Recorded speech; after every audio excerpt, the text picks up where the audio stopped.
In my mailbox, I found an envelope with no return address. Just a plain white envelope. No stamp, no name. Inside was a single square Polaroid. It showed a girl, pale as a ghost, in a clean white off-the-shoulder dress. She seemed to be asleep, sitting in a chair with her head tilted back. Her skin looked like porcelain, and her delicate features could have been carved from marble. Her long, curled eyelashes, enhanced with makeup, suggested the photo was staged. Yet, there was something odd about her pose, something stiff, something lifeless. On the back, someone had written in neat handwriting, "Keep her secret, it will save her life." The words sent a chill down my spine. I stared at the photo for a long time, unable to look away. Who was this girl? Where was she? What secret was I supposed to keep? And who put this in my mailbox? If this was a joke, it was a truly twisted one. I threw the photo in the trash, but then fished it out and hid it in my closet.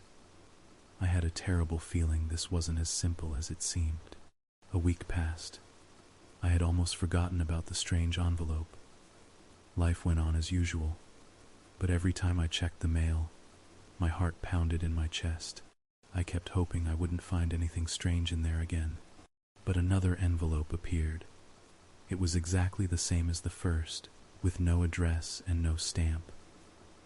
I waited until I was home to open it, a cold sweat breaking out across my body. Inside was another photo, the same girl, the same pose. But her skin was no longer porcelain. It had a faint bluish tint, and the first signs of decay were visible. Dark circles had appeared under her eyes, and her lips looked dry and cracked. The delicate lace dress seemed to cling to her body, and just below her neck, a deep, vertical cut was now clearly visible. The wound was black with ragged edges. Was it makeup? Photoshop, maybe? But this was an instant photo. Was it fake, or was she really dead? I swallowed hard, trying to calm myself, but my mind was racing. Could someone be photographing a girl's corpse, a murdered girl? The vertical wound on her chest suggested as much. I took the first photo from my closet and laid them side by side on the table. The wound had been there in the first picture, too. I just hadn't noticed it. The incision had been as thin as a thread, but now, as decomposition set in, the edges of the skin had begun to pull apart. If the girl was murdered, she couldn't have been wearing this dress when she died. Blood would have stained it. Someone had cleaned her body, applied her makeup, dressed her in the white gown, sat her in the chair, and taken her picture. And a week later, that person took another photo. The angle in both pictures was identical, which meant the camera was in the exact same spot, most likely on a tripod. I stared at the photos again and again. First, a girl with porcelain skin, as if she had just drawn her last breath. Second, her skin was bluish with a greenish tinge. It was like looking at two different faces. It was horrifying. I flipped the first photo over and reread the message. Keep her secret. It will save her life. But how could you save someone who was already dead? There was nothing written on the back of the second photo. What was I supposed to do? Take these to the police? Maybe investigators could find fingerprints or trace the handwriting. But I didn't understand this sick mind game. It was possible that the sender was waiting for my reaction, waiting for me to make a move. Any normal person would go straight to the police, and the killer had to know that. They must be expecting it. The phrase, "keep her secret," could even be a threat. Someone was clearly playing with me. They wanted to watch and enjoy my fear. What if I pretended I had taken the envelope but hadn't opened it, just tossed it straight into the trash? Would they check? I decided not to give this person the satisfaction of a reaction. Let them see me on the street with a completely blank expression. It was like a game of poker. If the girl in the photo was really dead, then there was nothing anyone could do to help her. I wouldn't be a pawn in this story. Another week went by. And in the mailbox, as if it had materialized out of thin air, was a new envelope. A fire of anxiety burned in my chest, but I forced myself to breathe calmly. What if someone was watching me right now? I nonchalantly took the envelope and walked slowly up the stairs to my apartment. The moment the door closed behind me, I let my emotions take over. My hands trembled as I tore open the envelope. I saw the photo inside, and my stomach churned. The girl in the picture had changed dramatically. Her skin had turned a sickly green. Through her half-open eyelids, her cloudy pupils were visible. Her hair looked dull, her cheeks sunken. Her body was shriveling, the dress slipping from her chest, but her stomach was bloated. The wound on her chest had gaped open like a pocket, revealing her ribs. She was rotting in that chair. I dropped the photo on the table, but my fingertips still tingled as if I'd touched something disgusting. I wanted to wash my hands with soap, to wash my eyes to erase the horrifying image of that corpse. The person sending me these photos was a true psychopath. I couldn't even bear to look at them, while this person was in the same room with a dead body, smelling the stench of decay and acting like it was completely normal. This psychopath had an advantage over me. They felt no disgust, no horror. For me, those feelings were overwhelming. To beat them and hide my emotions, I had to learn to see this as they did, to look at a corpse and feel nothing. I had to play this game by my own rules, to become the hunter, not the victim. The next week felt like walking on needles, but I let no one see it. I looked at people on the street without suspicion, smiled at acquaintances as I always did, and even petted the neighborhood cat. Not even the most observant person would have noticed a change in me. Thank God no one can read minds. Friday arrived. I wasn't surprised. The envelope was in the mailbox, right on schedule. The initial fear was gone, replaced by a morbid curiosity. Maybe the sender had left a special message this time? No, nothing. Just a plain white envelope. I took it to my apartment and opened it carefully. The girl in the photo was almost unrecognizable. Her skin had turned brown and was covered in patches of white mold. Her face was shrunken, her lips pulled back in a grimace, revealing a set of neat, white teeth. Her eyeballs had melted, dripping down her cheeks like slime. The once white dress was now stained with brownish fluid from the corpse. The wound on her chest was a gaping hole, her ribs jutting out. There were black dots in the picture. I realized they were flies. Looking closer, I could also see maggots crawling in her dark, empty eye sockets. It was absolutely disgusting. But even alone in my apartment, I didn't flinch. I kept my eyes wide open. I had to be stronger than this. Sometimes, I wanted to give up and go to the police. It would be foolish to get myself killed without ever telling anyone what I'd been finding in my mailbox. Could I trust someone with this secret? I had a good friend, Lena. We had known each other since school. She couldn't possibly have anything to do with a murderer. I pushed down the wave of nausea as I remembered the flies in that room and picked up my phone.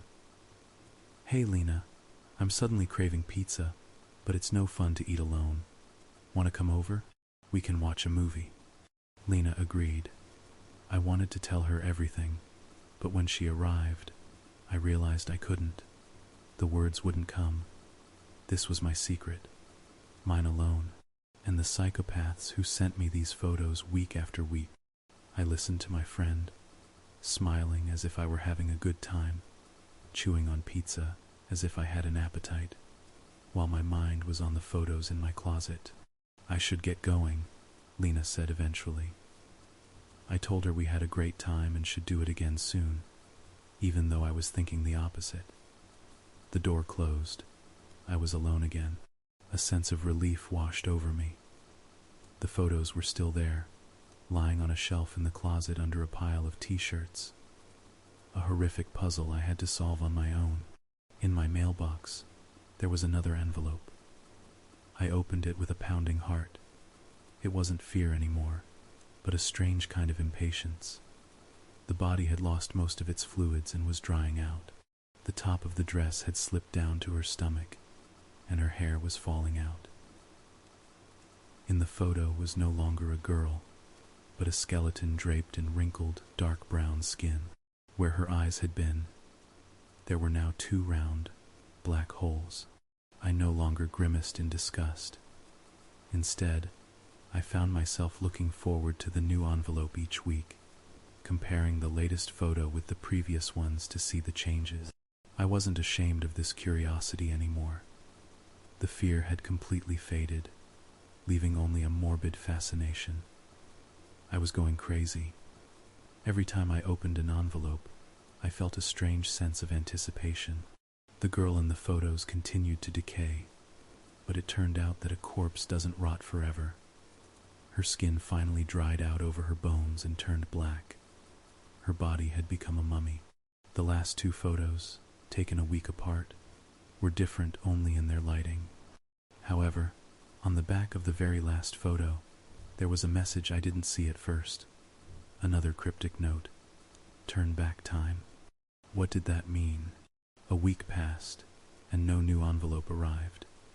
The sight of the empty mailbox shocked me. It was strange. It used to be the opposite. I hadn't realized how addicted I'd become to these photos. I checked the mail 10 times a day, full of hope. Where was my envelope?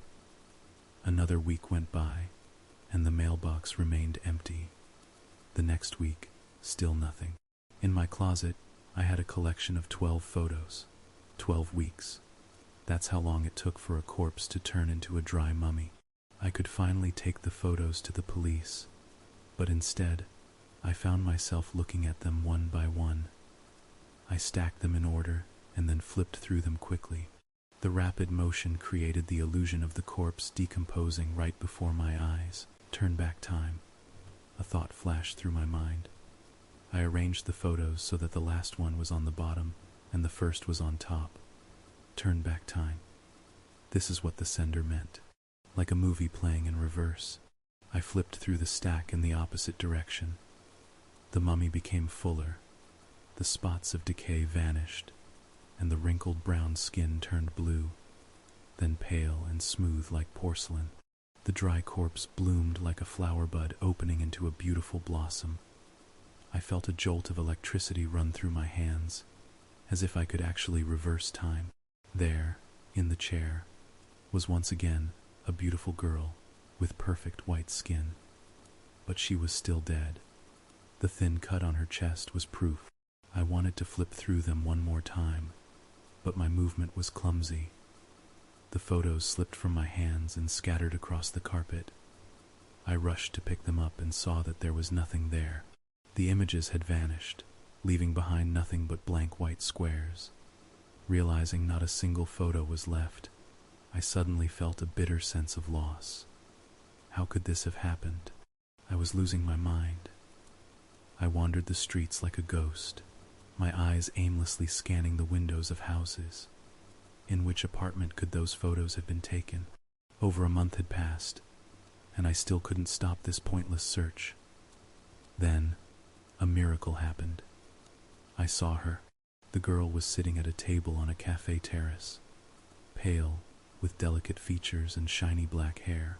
She was an exact copy of the girl I had seen in the photos, only she wasn't wearing a white dress, but a tight black t-shirt and jeans. I froze, mesmerized, unable to look away. After taking a deep breath, I approached her table. "Excuse me," I said, my breath catching. "Have we met before?"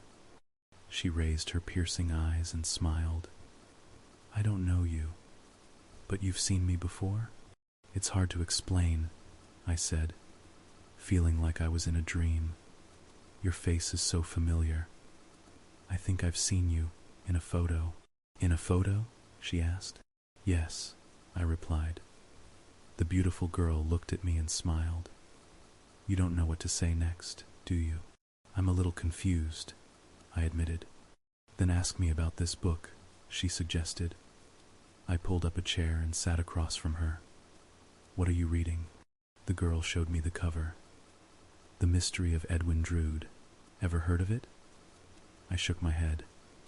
It's the last, unfinished novel by Charles Dickens, she said. It's a detective story that was never completed. Charles Dickens died after writing only half of it. So the novel has no ending? I asked. Then what's the point of reading it? Sometimes the ending is a disappointment.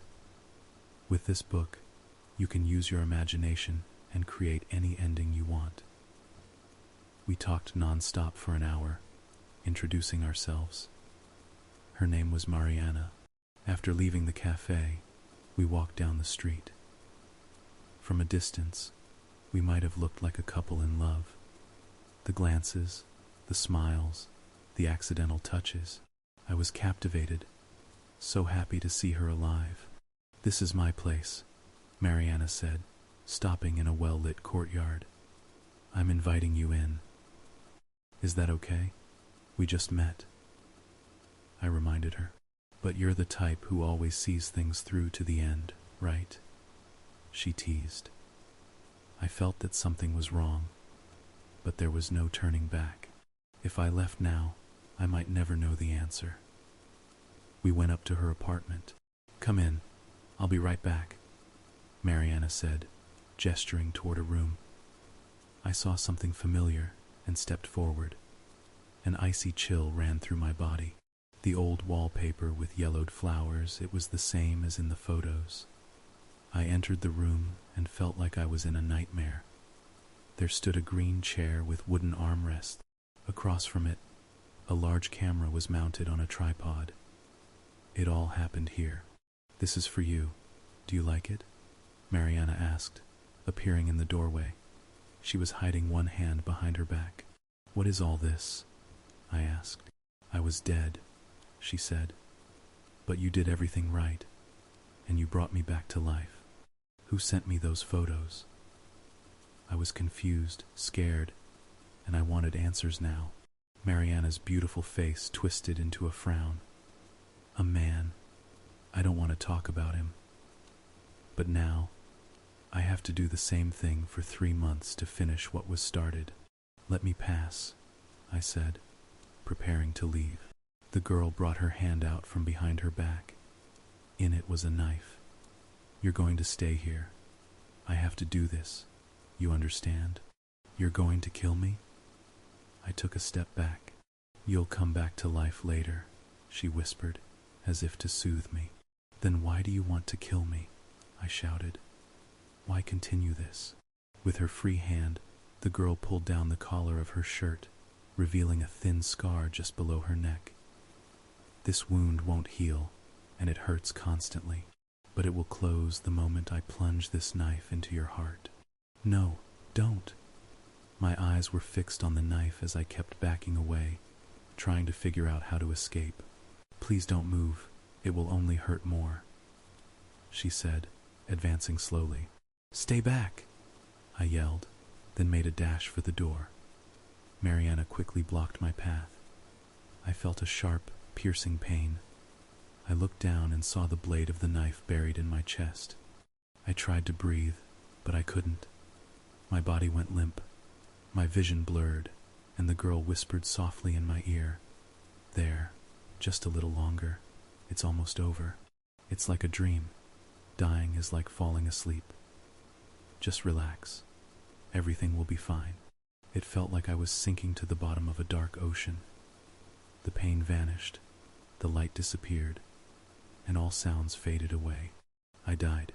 I found an envelope in the mailbox. No return address, just a plain white envelope. Inside was a Polaroid photo. It showed a young man, deathly pale, wearing a white shirt with the top 3 buttons undone, revealing his bare chest. The young man seemed to be asleep, sitting in a chair with his head tilted back.